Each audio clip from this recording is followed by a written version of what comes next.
Assalamualaikum warahmatullahi wabarakatuh. Selamat pagi. Selamat bertemu dengan saya Nur Hasanah, guru mata pelajaran pengelolaan bisnis retail.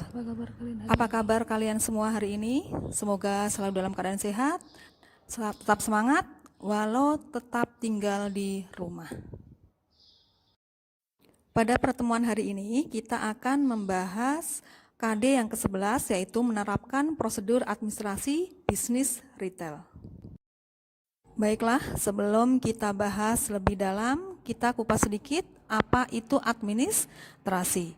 Administrasi adalah rangkaian kegiatan yang dilakukan oleh sekelompok orang dalam suatu kerjasama untuk mencapai suatu tujuan tertentu. Dalam bisnis retail itu ada administrasi pembelian dan administrasi penjualan. Kita bahas administrasi pembelian dulu.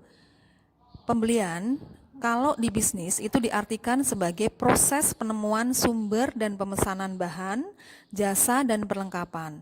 Jadi kadang kegiatan ini disebut sebagai pengadaan barang yang tujuan utamanya adalah untuk memperoleh bahan dengan biaya serendah mungkin yang konsisten dengan kualitas dan jasa yang dipersyaratkan. Jadi sesuai dengan standar dari perusahaan. Sekarang kita lanjut ke langkah-langkah dalam prosedur administrasi pembelian. Yang pertama, tanda terima dan analisis daftar permintaan pembelian. Jadi semua permintaan yang masuk itu akan dianalisis. Kemudian langkah kedua, pemilihan sumber persediaan yang potensial. Dilanjut langkah ketiga, pengajuan permintaan penawaran harga.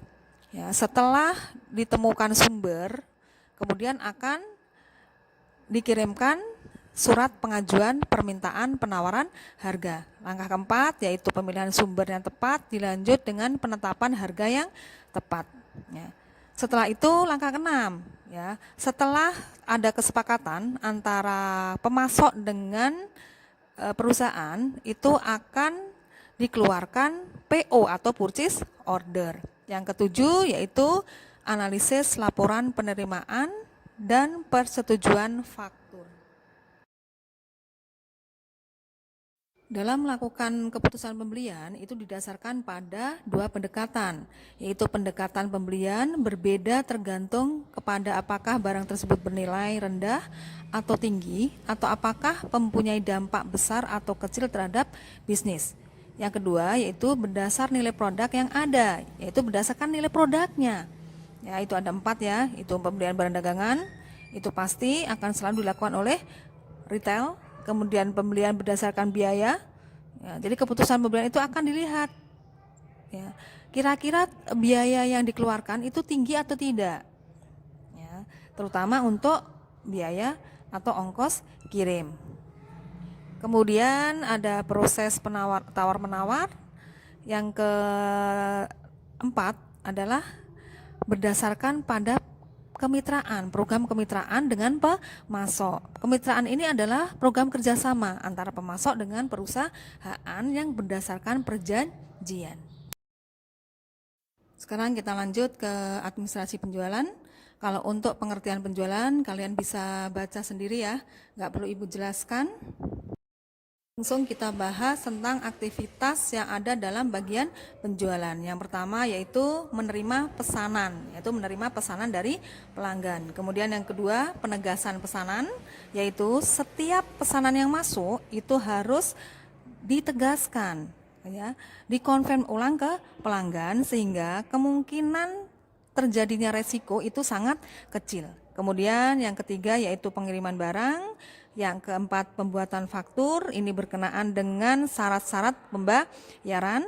Kemudian yang kelima adalah pembuatan laporan operasional penjualan. Jadi setiap kegiatan yang ada di penjualan, di bagian penjualan itu harus dibuatkan laporan yang nantinya akan ditujukan ke bagian keuangan. Apa sih sebenarnya pengertian dari prosedur penjualan? Kalau menurut Mbak Ridwan, prosedur penjualan itu adalah urutan-urutan sejak diterimanya pesanan dari pembeli, pengiriman barang, pembuatan faktur, sampai pencatatan penjualan. Bagian-bagian yang terkait dalam administrasi penjualan. Yang pertama adalah bagian pesanan penjualan, yaitu yang bertugas menerima pesanan dari konsumen. Kemudian yang kedua, bagian kredit. Ya, ini berkenaan dengan pembelian secara kredit yang dilakukan oleh konsumen. Yang ketiga, bagian gudang, yaitu bagian persediaan atau bagian stok. Kemudian yang keempat, bagian pengiriman. Ini jelas tugasnya adalah melakukan pengiriman ke konsumen. Kemudian yang kelima, bagian billing atau bagian pembayaran. Yang keenam, bagian piutang, yaitu bagian yang mengontrol piutang yang ada di pihak ketiga. Jadi tugasnya adalah di samping melakukan pencatatan, dia adalah melakukan kontrol mana-mana piutang yang segera harus ditagih. Kemudian yang terakhir yaitu bagian jurnal, buku besar, dan laporan. Tugasnya adalah membuat catatan, ya, setiap transaksi yang terjadi setiap hari, yang kemudian dibuat laporannya. Sudah cukup jelas ya penjelasannya. Dalam proses administrasi penjualan, biasanya diperlukan media atau alat sebagai bukti telah disepakatinya atau terjadinya proses penjualan, yang biasanya disebut sebagai formulir penjualan. Dalam prosedur pesanan penjualan, formulir yang digunakan adalah surat perintah pengiriman atau shipping order. Kalau untuk prosedur pembuatan faktur, itu yang digunakan adalah faktur atau invoice, yang masing-masing mempunyai tembusan. Berikut adalah tembusan-tembusan faktur maupun surat perintah pengiriman. Kalian bisa baca, itu ada 8 tembusan, ya, dari faktur penjualan sampai ke tembusan untuk mengawasi pesanan yang belum dipenuhi. Demikian pembelajaran hari ini. Mudah-mudahan kalian bisa menyerap semua materi yang sudah disampaikan. Selamat bertemu di pertemuan selanjutnya. Tetap semangat walau masih belajar di rumah. Terima kasih. Wassalamualaikum warahmatullahi wabarakatuh.